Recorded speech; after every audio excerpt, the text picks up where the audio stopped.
ఫైనల్గా అది రెన్యువల్ చేయకపోతే ఈయన అడుగుతూ ఉంటే చివరికి ఒక సిఓఎస్ ఇచ్చారు, సర్టిఫికేట్ ఆఫ్ స్పాన్సర్షిప్, దీన్ని కాజ్ అంటారు. ఆ కాజ్ ఇచ్చారు. దాన్ని తీసుకెళ్లి ఆ కంపెనీ, అంటే ఒక కంపెనీ తరపున సిఓఎస్ ఇస్తారు.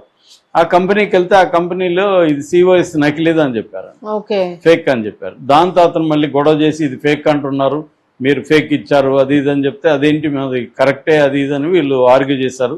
చివరికి ఇతను గట్టిగా కొట్లాడితే 2 లక్షలు డబ్బులు ఇచ్చారంట 15లో, ఇంకా 13 ఇవ్వలేదు. అదేంటి నా డబ్బులు ఇవ్వండి 13 lakhs ఇవ్వండి అని తను గొడవ చేస్తే ఇవ్వట్లేదంట. వాళ్ళ దీనికి పోయారంట, ఎక్కడ రామ్మోహన్ రావు గుంటూరుకి వెళ్తే ఇవ్వలేదు. దాంతో అతను 2025 నవంబర్లో ఇబ్రహీంపట్నంలో కేసు పెట్టారు.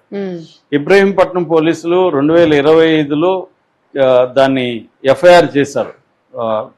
515/2025 నంబర్, ఇది ఎఫ్ఐఆర్ నంబర్ చేసి మధుకర్ జాగర్లమూడిని A1 గాను, రమానందిని అన్నే ఆమెను A2 గాను, జాగర్లమూడి మోహన్ రావు ఆయన్ను A3 గాను పెట్టారు. కానీ ఇప్పటి వరకు వాళ్ళు దాని మీద సీరియస్గా వర్క్ చేయలేదు. ఇప్పుడు ప్రెజర్ వచ్చింది కాబట్టి, ఎప్పుడు కేసు ఏప్రిల్లో, నవంబర్లో 2025 నవంబర్లో చేస్తే ఇప్పుడు వాళ్ళు కదిలి ఇప్పుడు సిఐ సుబ్రహ్మణ్యం, ఎస్ఐ రాజు నిన్న మీడియాతో మాట్లాడారు. వాళ్ళు మేము లుకౌట్ నోటీసులు ఇచ్చాము, అట్లాగే దీన్ని సిబిఐకి తీసుకెళ్తాము, ఎందుకంటే ఇది దాని ఏమంటారు వేరే దేశంలో వీళ్ళు సిటిజన్షిప్ ఉంది వాళ్ళకి, వాళ్ళు యూకే సిటిజన్స్ వీళ్ళిద్దరు కూడా. కాబట్టి వాళ్ళని వీళ్ళు డైరెక్ట్గా పోయి పట్టుకొని వచ్చే పరిస్థితి ఉండదు. ఒకటి, ఇక్కడ లుకౌట్ నోటీసులు అనేవి విత్ ఇన్ ఇండియా, ఒకవేళ వాళ్ళు ఇండియాకి వస్తే ఎయిర్పోర్ట్లో వాళ్ళని పట్టుకుంటారు, ఎయిర్పోర్ట్లో ఆపేస్తారు. ఎందుకంటే వాళ్ళు ఇండియాకి ఈ మధ్య బాగానే తిరుగుతున్నారు. శివశంకర్ ప్రసాద్ దీంట్లో ఆమె యాక్ట్ చేసింది, వాళ్ళ కొడుకు రోహన్ని హీరో చేయాలని రాఘవేంద్రరావు దగ్గర తిరుగుతున్నారు. ఆ మధ్య పంచెల పండుగ 70 లక్షలు పెట్టి విజయవాడలో చేశారు. సో వాళ్ళు ఎక్కువగా ఇండియాకి వస్తుంటారు కాబట్టి వాళ్ళని పట్టుకోవచ్చు. అలాగే మోహన్ రావు కూడా మిస్సింగ్ అంట, వీళ్ళ ఫాదర్. సో వాళ్ళ ఫాదర్ ఒకవేళ ఉన్న ఆల్రెడీ వెళ్ళిపోయి ఉంటాడు, ఆల్రెడీ దుబాయ్కి చెక్కేసి ఉంటాడు ఆయన కూడా. ఒకవేళ ఉంటే ఆయన కూడా ఇక్కడ ఎయిర్పోర్ట్లో ఏమన్నా వెళ్తున్నా, లేకపోతే సీపోర్ట్లో ఎక్కడ ఉన్నా మొత్తం అన్ని దీనికి వెళ్ళిపోతుంది అనమాట.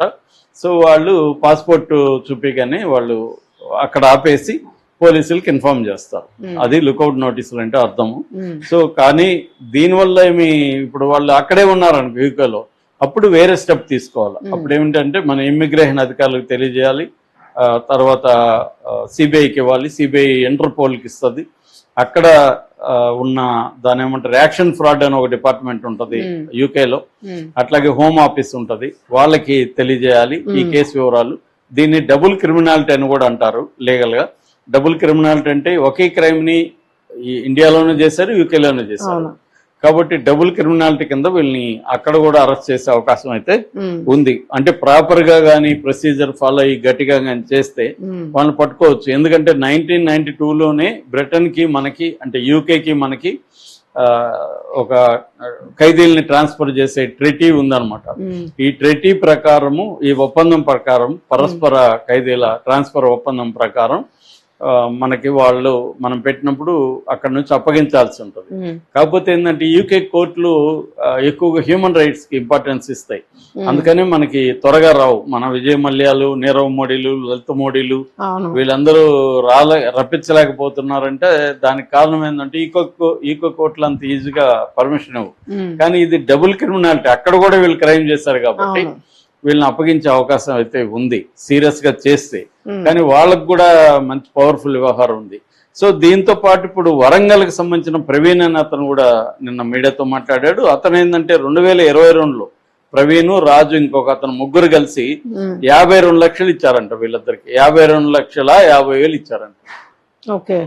వాళ్ళకి ఏంటంటే వర్క్ పర్మిట్ వీసా కోసం ఇస్తే 2 ఏళ్లుగా అసలు ఏమీ లేదంట.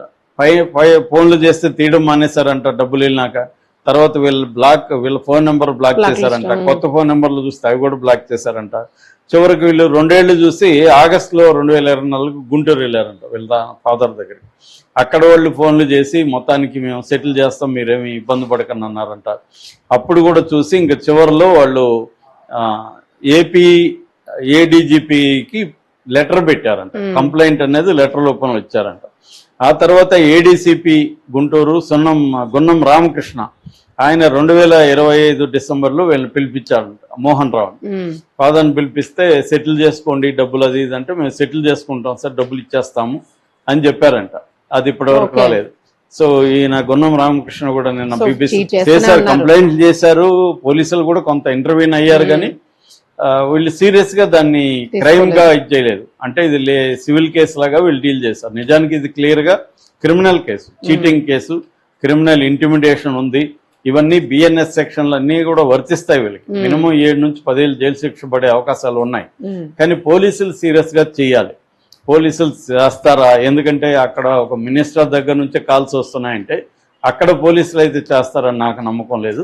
తెలంగాణలో ఏమన్నా చేయగలిగితే చేయాలి, లేకపోతే వేరే స్టేట్ లో చేయాలి తప్ప ఆంధ్రప్రదేశ్ పోలీసులను వాళ్ళు మేనేజ్ చేసుకోగలరు. వాళ్ళకి ఆ సర్కిల్ ఉంది ఆల్రెడీ. మంత్రి దీని నుంచే వచ్చిందంటే ఊరికే లుకౌట్ నోటీసులు అవి జారీ చేసి మీడియాని సాటిస్ఫై చేయడం కోసం చేస్తుంటారు తప్ప సీరియస్ గా చేస్తారని నేనైతే నమ్మట్లేదు ఈ కేసు చూసినప్పుడు. కాబట్టి అంతిమంగా మరి విక్టిమ్స్ కి ఏంటంటే కనీసం డబ్బులు రాకపోయినా వీళ్ళని బజార్కి ఇచ్చామనే సాటిస్ఫాక్షన్ మాత్రం మిగిలే అవకాశం ఉంది. మన మంగ్లీ కేసులో కూడా అదే జరిగింది.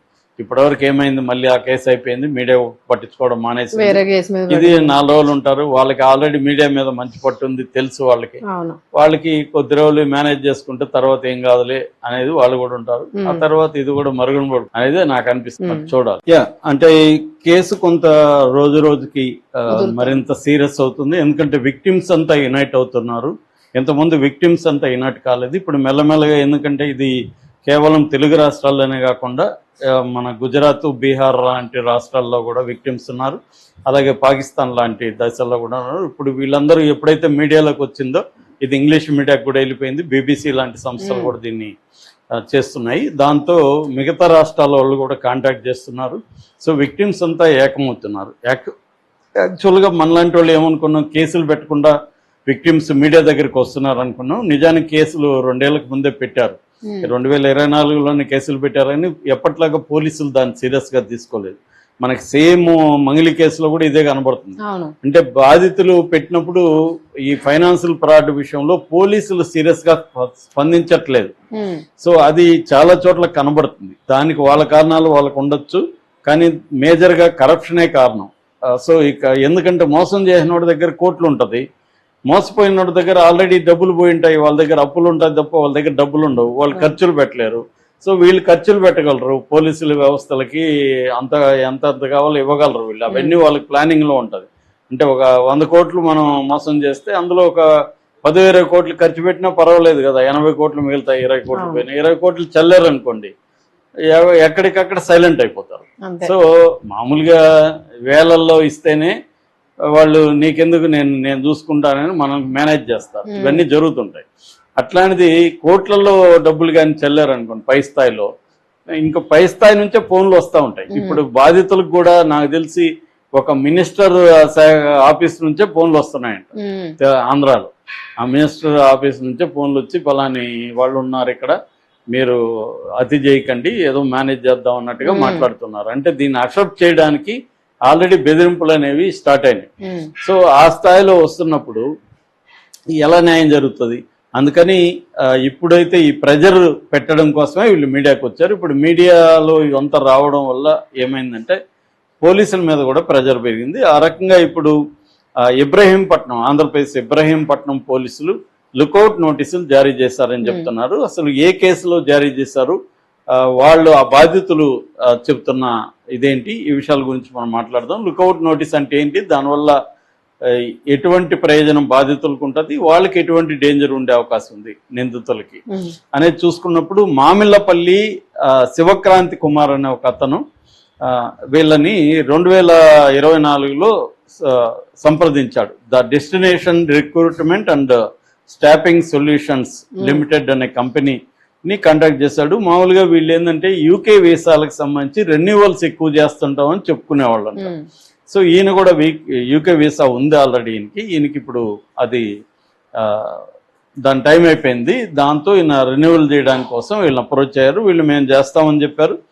దాంతో ఇక్కడ ఈయన గుంటూరులో ఉండే డెస్టినేషన్ సర్వీసెస్ వీళ్ళ నాన్న మోహన్ రావు ఆయన నడుపుతాడు. సో వాళ్ళని కాంటాక్ట్ చేశాడు. కాంటాక్ట్ చేసి చేస్తే 15 lakhs డబ్బులు ఇమ్మన్నారు. 15 lakhs April 2, 2024 మధుకర్ అకౌంట్కి ఈ శివక్రాంతి ట్రాన్స్ఫర్ చేశాడు. ట్రాన్స్ఫర్ చేస్తే వీళ్ళు అది ఇవ్వలేదు, ఫైనల్గా అది రెన్యువల్ చేయలేదు.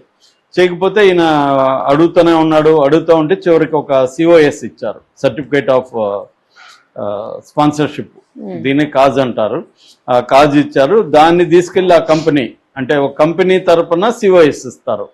ఆ కంపెనీకి వెళ్తే ఆ కంపెనీలో ఇది COS నకిలీది అని చెప్పారు, ఫేక్ అని చెప్పారు. దాంతో అతను మళ్ళీ గొడవ చేసి ఇది ఫేక్ అంటున్నారు, మీరు ఫేక్ ఇచ్చారు అది ఇది అని చెప్తే అదేంటి అది కరెక్టే అది ఇది అని వీళ్ళు ఆర్గ్యూ చేశారు.